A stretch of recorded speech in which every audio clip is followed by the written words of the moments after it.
All right, just got back from my honeymoon. Why don't we fire up the old PC and see what's going on in the D2 community? Festival of the Lost hasn't dropped yet, so I'm betting it was probably just a quiet week.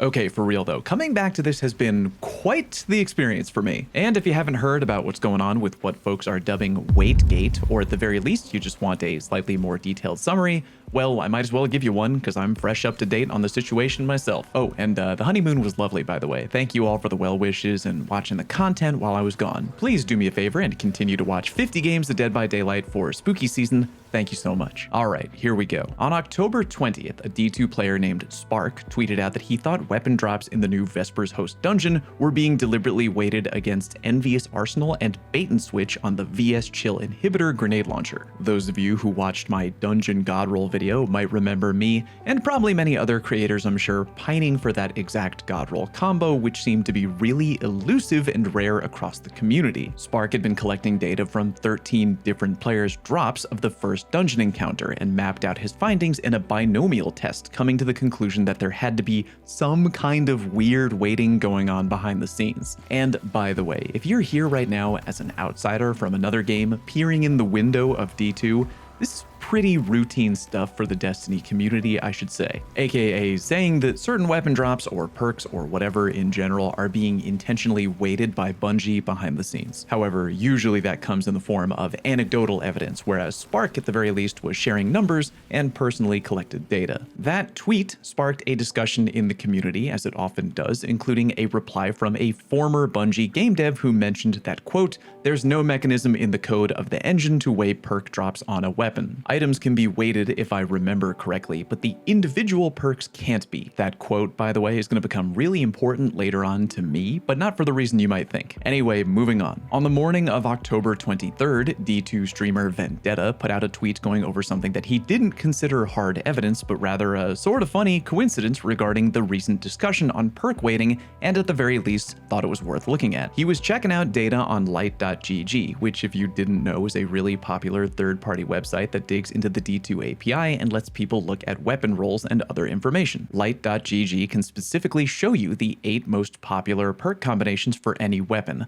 Not popular as in these are the best rolls, but rather these rolls are what the most players have. Vendetta noticed that 3 of the 8 most popular perk combos are direct pairings with the perk directly across from it in the API, while the other 5 are just one pairing away. If you don't know what I mean when I say that, look at the perks for Chill Inhibitor in the game's API. Now, go ahead and imagine each column went on repeating itself forever in either direction, like so. So, even though at first glance you would think that Demolitionist and Chill Clip are the, quote, furthest from one another, if the perks are repeated on forever in either direction or wrapped around in a circle like a slot machine wheel, you see that now they're only one away from each other. And again, Light.gg showed that the most held combos by players were perks that were either directly across from one another or just one away in the other column. Vendetta did mention that this wasn't hard, concrete evidence because Light.gg can't show you the rolls that players got and then dismantled, which is basically a dataset that will be forever unobtainable, but he was able to look at a breakdown of all 36 of the inhibitor's roll combos and found a similar phenomenon. All of the perks that are furthest away from one another between the left and right columns were the least acquired rolls held by players,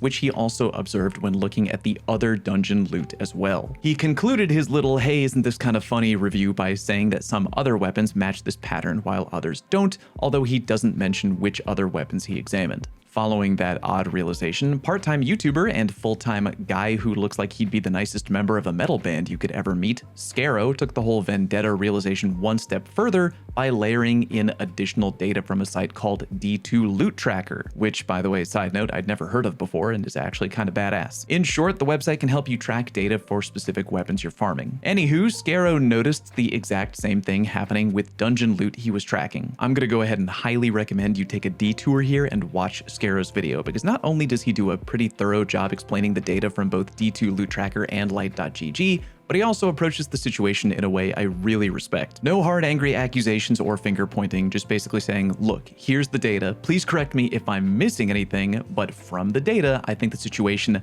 definitely warrants an investigation from Bungie. Classy, informative, straightforward, you love to see it. Anyway, laying down data from both light.gg and D2 Loot Tracker on top of each other shows that, at least with the Vespers host dungeon loot, there's a very clear pattern going on. Like Vendetta had noticed, perks that are close to each other in columns 3 and 4 of the game's API seem to be dropping together more frequently, while perks that are far from each other seem to be dropping together less frequently. After the series of tweets from Spark and Vendetta and the YouTube video from Scarrow, we now come to a new contestant weighing in. Good friend and guy I'm convinced may actually be a robot in disguise, Mossy Max. Max looked at 100,000 rolls of the Season 24 Breach Grenade Launcher Truth Teller on light.gg, which actually a pretty smart weapon to examine under the microscope for this whole fiasco, as Truth Teller doesn't really have a definitive god roll combo to chase after, making the pattern easier to see overall. Unsurprisingly, it was the exact same story in terms of perk combo distribution. Naturally, alarms were going off at this point, and on October 24th, the D2 social team weighed in on Reddit with the following post. While we have confirmed that there is no intentional perk weighting on weapons within our content setup, we are now investigating a potential issue within our code for how RNG perks are generated. Many thanks to all the players who have been contributing to data collections across the community. This data has been monumentally helpful with our investigation, and we are currently working on internal simulations to confirm your findings. We will provide more info as soon as it is available. Then on Friday the 25th, just one day later, they followed up with another post. Quote, our team has been working through community source data and internal simulations to reproduce reported issues regarding legendary weapon perk RNG. After investigation, we can confirm an issue has been found in our code where some random perk combinations are harder to earn per legendary weapon perk set. In some cases, desirable perk combinations are a bit easier to earn as well. While we inspected our content and confirmed each perk is weighted equally, an issue in perk pool RNG is the culprit here. Our team has quickly identified a potential solution to the issue, and we are rapidly working to validate the fix. We are aiming to address this as soon as possible and will share a planned hotfix date when available. Quick side note on one particular sentence from that Reddit post, by the way.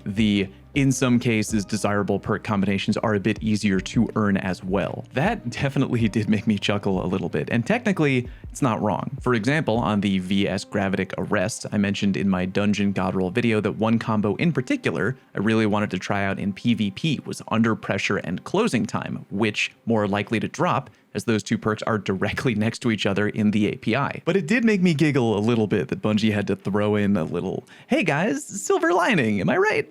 type sentence. Hashtag no shade. Well, no shade yet. Anyway, upon falling down this rabbit hole when I got home, my first two immediate thoughts on the situation were, in order, number one, lol. And number two, how long has this been going on for exactly? And unfortunately, we might not be able to get a concrete answer on that. Scarrow did rewind the clock a little bit to examine loot from Ghosts of the Deep and noticed a fairly similar pattern, albeit not as blatantly obvious as with the current dungeon loot pool. I'm not even sure if there's a way to go back and examine way back perk drop combinations, because if, for example, this was something that accidentally got flipped on with the launch of the final shape, let's say, even if you went back to old content and started farming old gear right now, that would still technically fall under the new Waitgate umbrella, as opposed to something you farmed way long ago. On one hand, it might really explain why I had a bitch of a time farming for certain god rolls, which I never got, and wound up with the one that I did. To be fair though, the combo I eventually settled on because RNG was pissing me off could also be a coincidence. Part of the wonderful insanity with this entire fiasco is the seed being planted in our brains of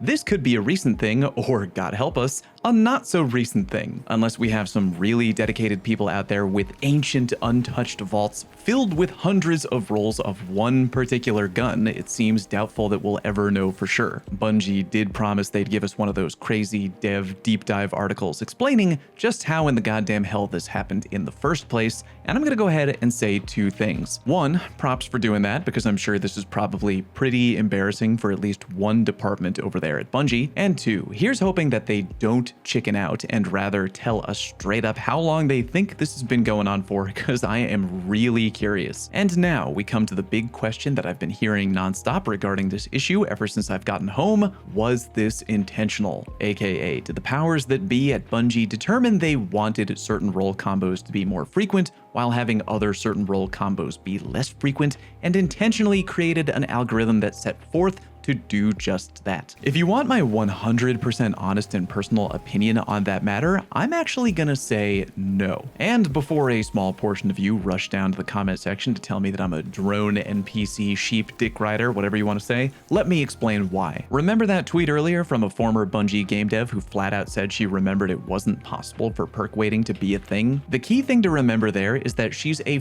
former Bungie game dev, as in she was one of the many people who unfortunately got swept up in one of the great Bungie company layoffs that took place not too long ago. I'd have to say that if I were a game dev who randomly got booted to the curb in mass company layoffs, and I had specific knowledge of deliberate perk waiting that my company had politely asked me to keep quiet about while I was working there, I would be singing from the rooftops like the world's loudest canary after getting fired. Game dev Diana has quite literally nothing to gain about lying about this, and would likely have been all too happy to whistleblow considering what happened to her. Likewise with other several hundred game devs which were caught up in the great Bungie company layoffing. While several of them have come forward to share stories about whack things going on behind the curtain with Bungie leadership, not one of them has ever mentioned anything about intentional perk waiting. Based on that, I genuinely believe this is just the latest in the very long list of accidental whoopsies that has been going on right under our noses that is only now being confirmed with hard data. And by the way, while I am in the official camp of I don't think this was intentional, I'm still also kinda amazed that with all of the data Bungie has at their disposal,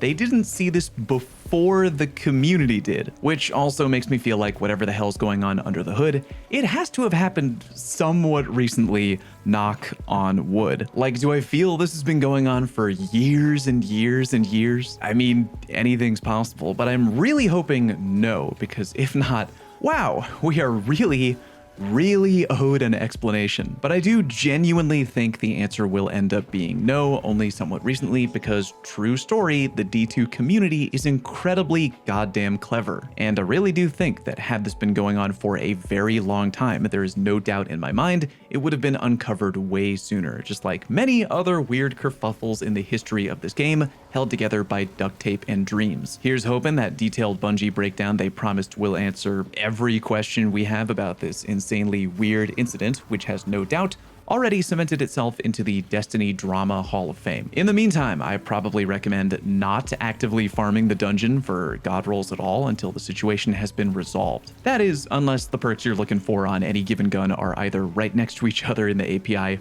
or maybe one perk away, because this is something Bungie is likely going to fix sooner rather than later though. Keep your eyes peeled. I plan on eventually putting out an optimal dungeon loot farming guide for those that care. Anyway, good to be back. Like today's video if it helps catch you up to speed about what's been going on. Thanks very much for watching. See you next time.